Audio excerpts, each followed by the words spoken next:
Hey boys and girls, welcome back to Smoke Sessions with Sarge. Tonight we're going to be talking about the horrors of cigar shaming and going over the Quorum Maduro.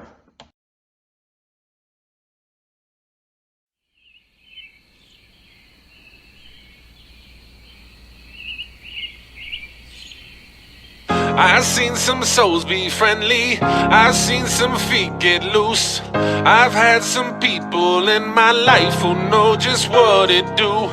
I try to look for goodness even when I see bad. Hey, welcome back guys. I'm really happy to have you guys all here with me again. I can't believe I actually broke 50 people to watch the video all the way through last time. It's really exciting for me. I know it's not big for a lot of guys that have been on YouTube for a while, but to me it's a big deal. So tonight we're going to talk about the Quorum Maduro. This is kind of a budget cigar. I think I picked this guy up for like a little over $2. I see them all the time. You can pick them up for anywhere from $1.50 to $2 to $3 a cigar, depending on how you get them. They're made by J.C. Newman, really reputable company. They've been making cigars for like 100 years. They make some really good stuff. The Newman Timeless is a really fucking amazing cigar. My last experience with Quorum cigars, at a Quorum, Connecticut, I think it was, one of the really light shades. Not a good experience for me. So to kind of talk about what Quorums are and what makes them a budget cigar and how they're able to turn these guys out so cheap, even though they're a boutique handmade cigar, is what a lot of guys refer to as a Cuban sandwich. So when you start talking about the construction of a cigar, you've got long leaf fillers and you got short leaf fillers. The short leaf fillers are essentially the cutoffs that didn't make it into the rest of the cigars, as they are cutting and trimming to make the filler bunch and be able to put it in the binder and then roll that into the wrapper. The kind of scraps are what end up becoming short leaf filler. So in typical high-end cigars, you're gonna have nothing but long leaf filler. What that does is kind of keep a consistency of taste through the cigar. It keeps a consistency of burning. It allows less of the tobacco to come out and travel. It allows less of the tobacco to come out as you're smoking the cigar. When you start doing short filler or short leaf filler, you got all the cutoffs kind of going in there. Nothing's really the same length, shape. It still makes a decent looking cigar. Like, this is still a good looking cigar. There's no real hollow points in it. The last Quorum I smoked, I had a really bad issue with tunneling. It just wasn't burning all the way outside. It was finding a lot of air pockets inside. And then about halfway through, it was the first cigar I've ever had that had a mouse hole, which is when you have just a little piece of burn come out through the center of the wrapper. So this is sold as the #1 Nicaraguan selling cigar in the world. And we'll go ahead and give it a try. You got to try a little bit of something every once in a while, right? So for me, I like to use a punch on Cuban sandwiches because it's a smaller hole in the cap. It allows less of that short leaf filler to come through. The first one I had, I probably picked it up in Kuwait or Qatar on my way to Iraq. Cut it with a pocket knife, big nasty opening.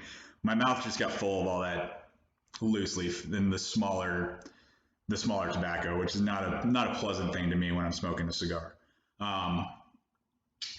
So right off, tastes like any other Maduro. A little bit of pepper, a little bit of leather. It's not overly strong. I'm not getting like the kind of oily feeling on my lips I'd get from other ones. This one, the foot's kind of a little bit rough, but that could be from getting shipped from the States to Korea. So I'm not going to hold that against the construction. Really not a lot of flavor on the initial pull. Maybe a little bit of grape, which is kind of weird. It's not what I was expecting. This is a Sumatran wrapper, so it's really dark, should be a really dark, flavorful wrapper. A lot of bit of pepper normally. And then it's got a Maduro binder and broadleaf Connecticut and shortleaf Connecticut as the filler. I mean, so far everything seems intact. I'm not getting a lot from the back end. It actually looks, looking through the little pig hole I made, like it's all long leaf. Like I said, the foot's a little bit not quite like I like it. It's not tight. It's not super tight. There's a little bit of breakage, but that may not be from the manufacturer.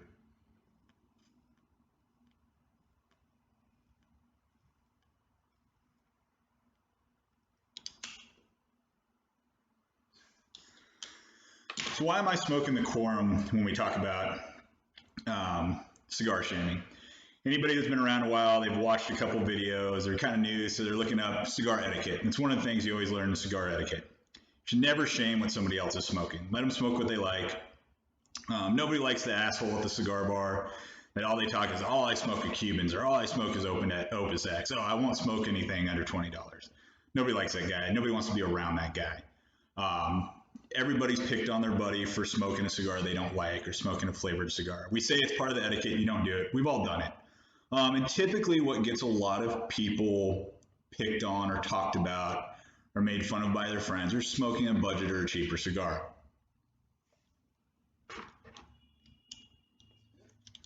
Now, for some people, they smoke these budget cigars because they smoke 2 or 3 cigars a day, or they smoke them while they're doing stuff around the house. I typically smoke 2 to 3 cigars a week, and it's always like a sit down or relaxing thing. So to me, I'd rather smoke a higher end cigar that I know is going to be perfect in what I want every time than take the risk on something that might have some problems from the factory. That's where I'm at my point in life now.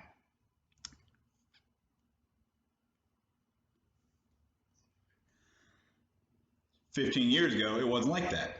I had a little bit less money. I had just got out of the Army. I didn't know what was going on in my life, so I wasn't spending a lot of money on cigars. Probably had a lot of really cheap Thompson factory-made stuff in my humidor.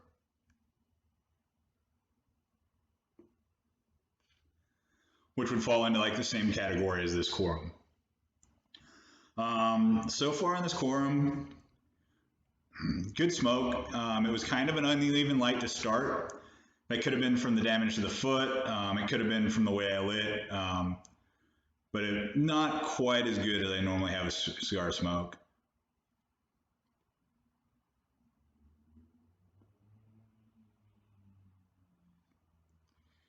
Flavor so far is just kind of bland, but it's just started, so it still needs time to build up its flavor. So why are we talking about cigar shaming? Everybody knows it. They know it's a no-no. But that's not what this is about, right? We're supposed to be talking about life lessons. So going back to, I was smoking these really crappy cigars. I just got out of the Army. I didn't know what was going on. I'd moved back to San Diego. My wife had a really good job, started going to college. But like a lot of guys, I felt like I had to do more. I had to add more money to the pot. So I started looking for jobs. Nobody wanted to work around my college schedule. I started picking up side jobs on Craigslist. I was moving furniture, giving out gun shooting lessons, anything I could get, make a couple bucks doing legally.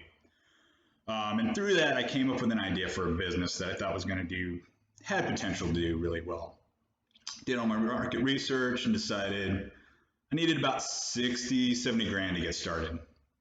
So I started pulling out my black book, calling old customers, calling friends of mine whose parents I knew was into investing into startups and getting things going, trying to get this money out. Because one of the first lessons I learned from one of my other bosses was if you can start a business with everybody else's money, you're always going to end up ahead. So rather than dig into my savings, I was going to try to get investors. And as I'm making these phone calls, one of my customers goes, you know what, Steve, I want to hear what you got. Meet me down at this coffee shop. We'll sit down, we'll smoke cigars, I'll listen to your pitch. So I run my humidor, grab whatever's in there, dress nice for what we're doing, business casual, it's a meeting in the afternoon, and I go to meet up with this guy. And I sit down and I give my pitch, everything's going great, and I think I've killed it. He goes, you know what, I'm going to talk to my people, I want to do a little bit of market research on my own, I want to confirm what you're saying, but right now I'm sold. I just got to look into it a little bit more. So the gentleman gets up, we shake hands, he takes off, and I'm feeling pretty good about myself. And one of my mentors were sitting there, a gentleman by the name of Jeff Frank. He was a Marine Corps lawyer, left the service, once Marine, always Marine, so he's still a Marine. Ambulance chaser, but still like the best guy I've ever known. This guy will give people the shirt off his back. Like, couldn't have had a better person. Taught me about all sorts of things in life, from clothing to business.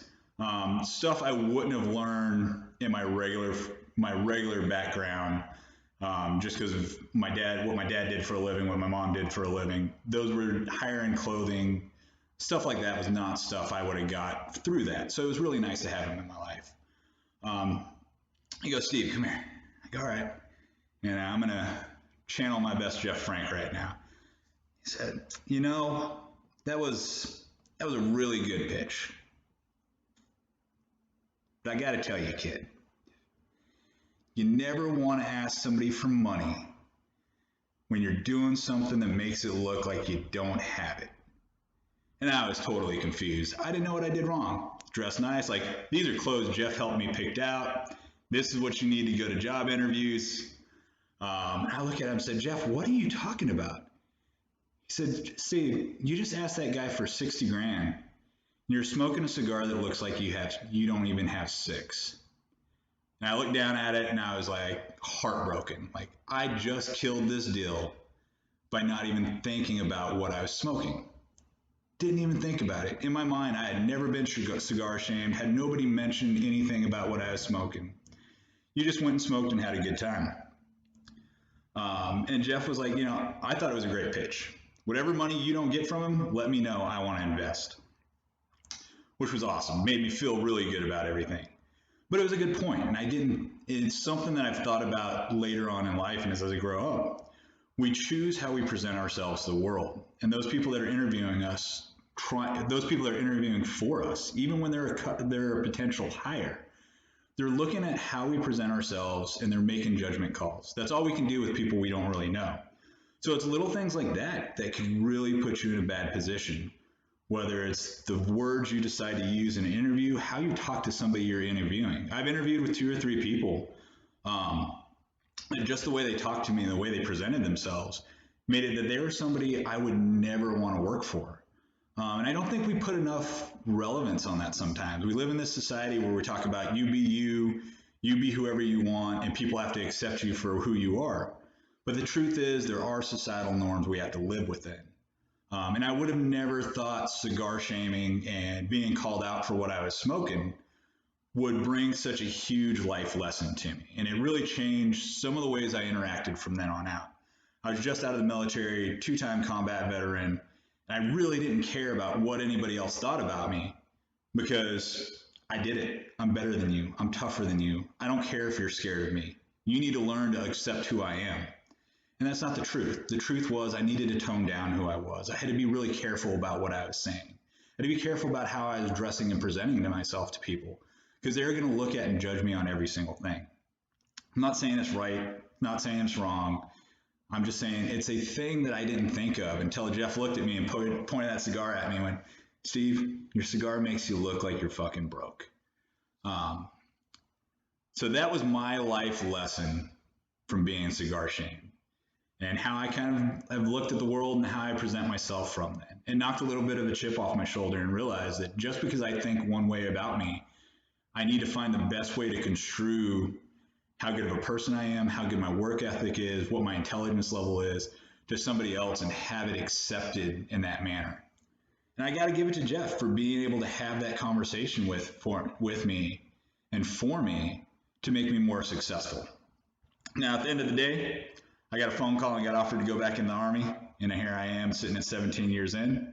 But it was a life lesson that's helped me growing in the Army. It's helped me with dealing with people outside of the Army. And it's going to help me when I get out of the Army and start moving on in life. And I hope that taking this story, it will be able to help you guys and maybe help people not make the same mistakes I am and understand the world we live in a little bit better, or at least the world I think we live in.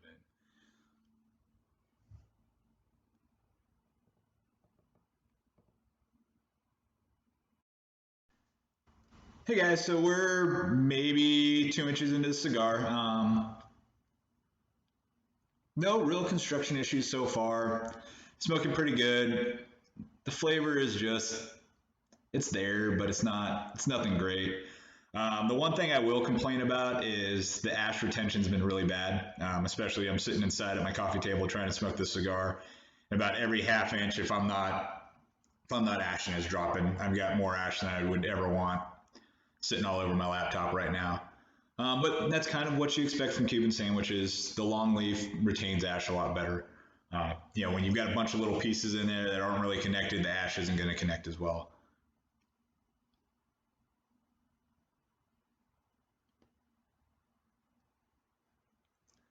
Flavor wise, all I can say is it's a cigar. Nothing's really jumping out. Nothing's taking over. There's no real oil, like the oily flavor you normally get from a Sumatran leaf is not there. Not really any pepper. It's a cigar. Um, I guess if you're just smoking it while you do yard work or something else, it's fine. I don't think it's something I'll smoke again. But thank you guys so much for coming back. I appreciate all the love I've gotten so far and all the support I've gotten. Ashholes, North Carolina, or Carolinas, thanks guys for letting me post on your Facebook page and always tagging and helping me out on your Instagram. Kevin Baldwin, thanks brother. Retired warrant officer Kevin Baldwin for letting me post up on International Cigar Smokers or Worldwide Cigar Smokers. You guys have really helped me get this going, and I think you're why I've got the 50 followers I've got so far. So next week, guys, come back. We're going to talk about the Crew Royale and talk a little bit about leadership and what it means and the failures and missteps you can make. So thanks again, guys. I really appreciate it. Appreciate all the love from the internet.